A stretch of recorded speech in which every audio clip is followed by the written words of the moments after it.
Olá pessoal, tudo bom? Sou o professor Nelson Adrien e vim aqui para fazer a nossa revisão referente à primeira avaliação das turmas do segundo ano do Grupo Ideal. Basicamente o nosso material está distribuído no material que é chamado de poliedro, o primeiro capítulo e o segundo capítulo.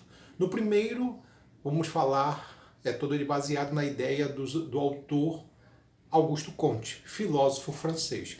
E o segundo capítulo fala sobre as ideias e teses do sociólogo francês Émile Durkheim, tá bom? Então vamos lá. Vamos começar primeiro falando aqui do Auguste Comte, filósofo francês que no século XIX vai desenvolver algumas teses de caráter evolucionista, ou seja, a ideia de que a sociedade passa por fases de evolução. E a mais conhecida das teses que ele destaca aqui é a lei dos três estágios, ou estados, que basicamente é uma tese em que parte da ideia de que a sociedade vai passando por fases, por momentos de evolução. Ele pega essa ideia muito do naturalista inglês, o Charles Darwin, porque o Darwin falava sobre a sua tese evolucionista dentro do mundo animal, e o Comte pega essas teses, essas ideias e leva para o mundo social, para o mundo da sociedade humana, né? E a ideia de que na história a sociedade vai passando por fases, né? O teológico, que seria a primeira fase, que é um período da história da humanidade onde tudo vai ser explicado pela mitologia, pelos ritos, pelos mitos, pela religião, né? A Idade Média tem muito essa característica, digamos assim, dentro do contexto histórico, tá? A segunda fase, né, seria chamado de metafísico, é um período de transição. Tem um pouco de religião, tem um pouco de modelos religiosos, mas ao mesmo tempo já tem um pouco de filosofia. Por exemplo, o período do Renascimento, né, se enquadraria perfeitamente nesse período de transição. O fim da Idade Média, o surgimento da modernidade, é um período de transição. E finalmente o estágio que segundo ele é o mais evoluído, mais perfeito, seria justamente o positivo. Um período que é o que nós estamos vivendo hoje, né, a sociedade capitalista, industrial, urbana, aonde as coisas vão ser explicadas, vão ter como referência a ciência, né, o desenvolvimento da tecnologia. Então os modelos tecnológicos, eles têm um avanço significativo por causa da ciência. As explicações vão ter um foco principalmente de caráter científico. Então estamos falando de uma ideia evolucionista, uma tese mais ou menos nesse sentido. Outra coisa que o Comte também fala é sobre as suas ideias não revolucionárias. Ele era um autor conservador, então ele não curtia muito esse negócio de revoluções sociais, revoltas sociais. Ele achava que tudo isso era uma tremenda baderna, uma desordem, e de que frequentemente as revoluções sociais elas tendem a perder o controle. E muitas vezes aqueles caras, aqueles indivíduos que constituem ou que desenvolveram a revolução acabam sendo devorados pela própria revolução. A história está cheia de exemplos nesse sentido. Então Comte, na verdade, ele partia da ideia, uma ideia mais conservadora, de que o Estado ele deveria ser mais presente na sociedade, justamente para impedir essas revoluções sociais que provocavam desordem e desorientação. Claro, ele era a favor de uma revolução mais tecnológica, ele era a favor de uma revolução mais científica, mas revoluções sociais não era a praia dele, ele não gostava, ele não curtia muito isso, porque ele entendia que isso levava sempre à desordem e à desorientação. E a tese dele mais conhecida a partir desse princípio é o positivismo, que é uma doutrina política, filosófica e também científica, que na Europa vai ter uma influência grande, mas aqui no Brasil também. Aqui no Brasil, né, os militares insatisfeitos com a monarquia de Dom Pedro II queriam uma coisa nova, queriam uma proposta, um modelo de Estado e de economia que fosse mais moderno, que tivesse uma tendência, ao mesmo tempo, que se afastasse dos modelos da monarquia, que eles entendiam como uma coisa ultrapassada, né? Mas ao mesmo tempo uma ideia menos revolucionária, né? Menos socialista. Então os militares aqui no Brasil, eles vão adotar o positivismo como uma doutrina perfeita dentro das ideias deles.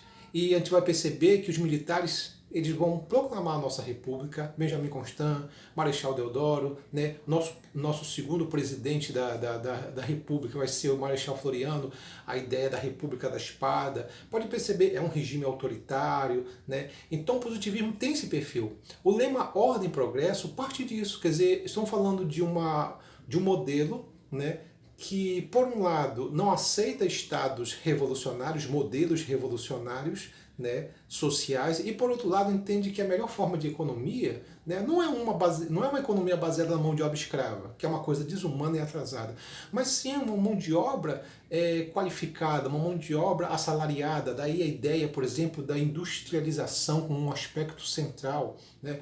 O positivismo, ele vai proclamar também aqui no Brasil o início do Estado laico, que é um Estado que divide política de religião, uma neutralidade do Estado. Então, tudo isso foram, na verdade, modelos adotados pelos militares a partir do princípio do positivismo. Então, na prova, a gente está ligado muito dentro desses modelos, dentro desses princípios. E um último aspecto é o caso de que o darwinismo social é uma tese criada no século XIX que tinha uma relação muito grande com o positivismo, principalmente na Inglaterra, né? O darwinismo social basicamente é um racismo científico, né? E durante o século XIX e o século XX, houve um discurso de que existiam as raças superiores, as raças inferiores, e de que a raça superior, a branca, a caucasiana, deveria se sobrepor sobre todas as outras raças negras e orientais e indígenas, né? Então essa tese ela se desenvolveu principalmente na Inglaterra, até mesmo serviu como uma espécie de discurso para o imperialismo europeu, para poder o que? Intensificar o seu poder sobre o continente africano e o continente asiático. Então o darwinismo social vai ter realmente uma ênfase muito ligada ao positivismo, e o positivismo muito nessa ideia, por exemplo, de uma tese racista também, tá? Bom, no capítulo 2, então, a gente vai o quê? Falar do Durkheim. O Emile Durkheim fala sobre o fato social. Fatos sociais são normas, regras, são modelos da sociedade. Fato social é uma maneira de falar, de vestir, quer dizer, há uma tendência de moda, né? É uma determinação, uma regra que a sociedade impõe aos indivíduos. É algo externo, porque vem da sociedade. É algo coercitivo, coerção vem de pressão, a sociedade obriga os indivíduos a fazer aquilo que ela quer. Tá? E por outro lado, é algo externo, quer dizer, é algo generalizado, quer dizer, os valores que nós temos, eles são muito parecidos. E esses valores são o quê? Padrões sociais que Durkheim chama de fato social. Um fato social ele pode surgir numa época, ele pode desaparecer e pode voltar. A calça boca de sino surgiu na década de 70 do século passado, desapareceu na década de 80 e voltou no finalzinho no começo de 2000. Tá? Então tu vai perceber que existe tendências, né, que podem surgir, podem desaparecer e podem voltar. Né? O espartilho do século XVII, que desapareceu no século XX e voltou agora no século XXI. Né? Então são modelos de tendências, são fatos sociais determinados pela sociedade. Porque para Durkheim você já nasce numa sociedade pronta e acabada, você vai só reproduzindo aquilo. É a ideia do fato social. Outra coisa também que ele fala também é do fato social normal, né? Que é uma prática que pode ser até uma coisa ruim, por exemplo, suicídio. É uma prática normal, é um fato social normal, porque existe em toda e qualquer sociedade. Mas existe o fato social patológico. O fato social patológico é quando você vê o quê? Uma quantidade absurda de fatos, e esses fatos, em grande quantidade, podem prejudicar a sociedade.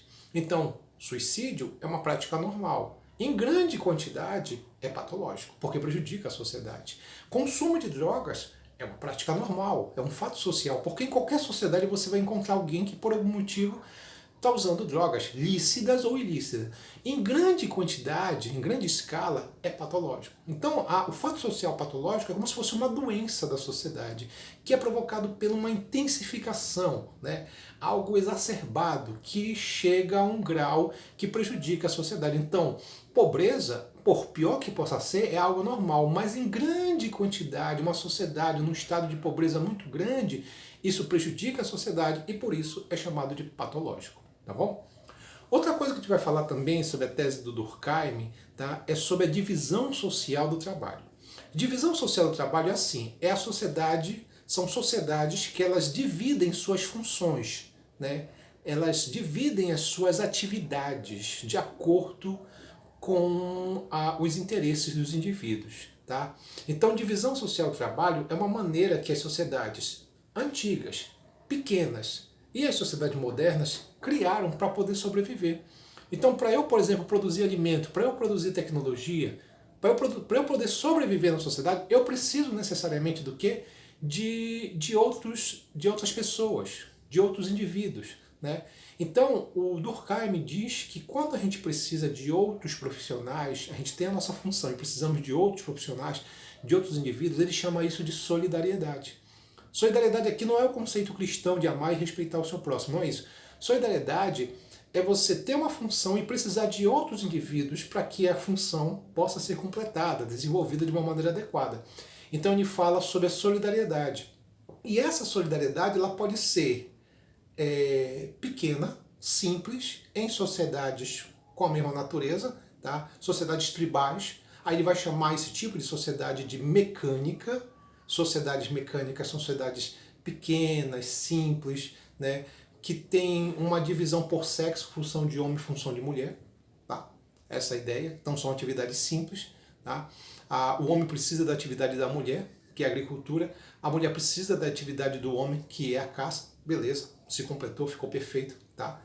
Então é chamado de solidariedade mecânica pela simplicidade. E ao mesmo tempo existe a divisão social, existe a solidariedade orgânica, que são os modelos mais complexos. São sociedades urbanas, capitalistas, industriais, que é a nossa, onde a quantidade de trabalhadores é gigantesco. São vários trabalhadores fazendo diversas funções, não tem mais atividade por sexo, atividade de função de homem, função de mulher, como nas sociedades tribais. São sociedades pequenas, aliás, são sociedades grandes, gigantes, onde há uma solidariedade, né? Quer dizer, a função dos indivíduos aumenta, o número de profissionais aumenta, mas não existe um profissional autossuficiente. Cada um precisa do outro. E isso é muito comum em sociedades urbanas e capitalistas. Beleza? Para encerrar então, gente, nós temos aí também o Durkheim falando sobre o conceito de solidariedade, conceito de suicídio. O Durkheim fala sobre o suicídio, um fenômeno que ele não diz que é psicológico. O suicídio é um fenômeno social. Então, o Durkheim lança um livro no final do século XIX chamado O Suicídio, e nesse livro ele vai falar, olha, o suicídio ele é um problema social, ele é um problema coletivo. Ele acredita que em alguns casos, né, alguma pessoa pode ter um problema psicológico, psicopatológico e pode tirar a própria vida por causa disso. Mas ele entende que boa parte das atividades, das funções que existem em termos de suicídio tem a ver com uma pressão da sociedade ou do grupo que muitas vezes obriga a pessoa a tirar a própria vida. É muito curioso essa ideia dele. Então, por exemplo, ele fala que o suicídio, então, não é apenas um fenômeno individual, ele é coletivo, que muitas vezes a sociedade põe uma pressão e o indivíduo tira a própria vida. Ele dá exemplos, no caso, ele fala sobre os tipos de suicídio. O suicídio egoísta, que é quando a pessoa se afasta do grupo.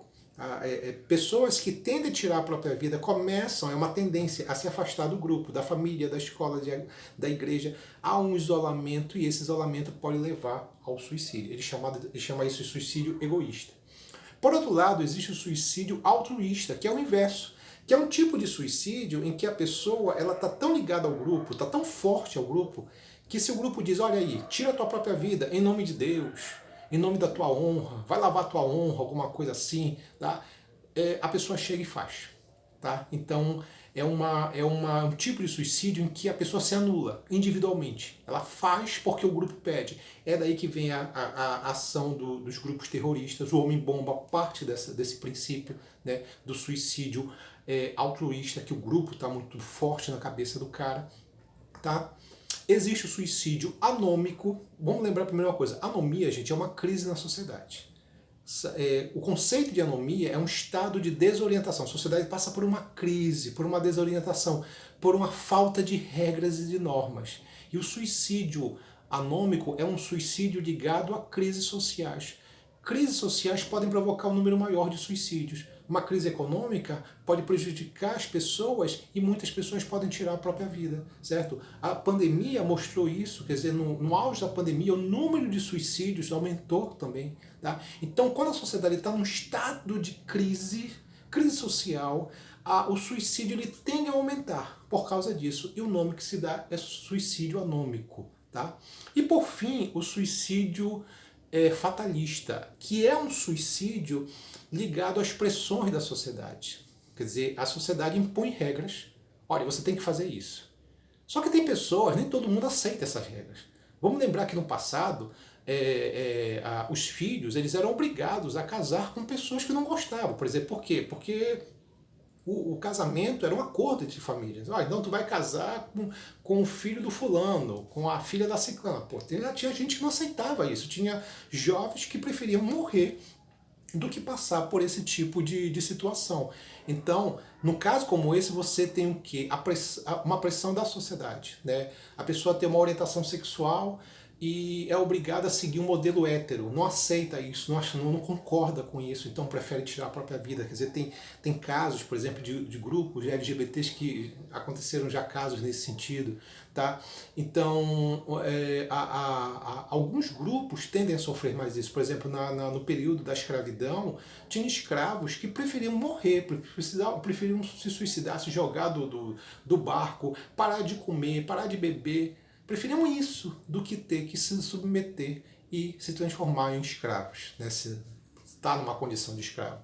Então, no caso como esse, é um suicídio fatalista. É quando as instituições, a sociedade, ela apresenta regras tão insuportáveis que o indivíduo prefere a morte, tá?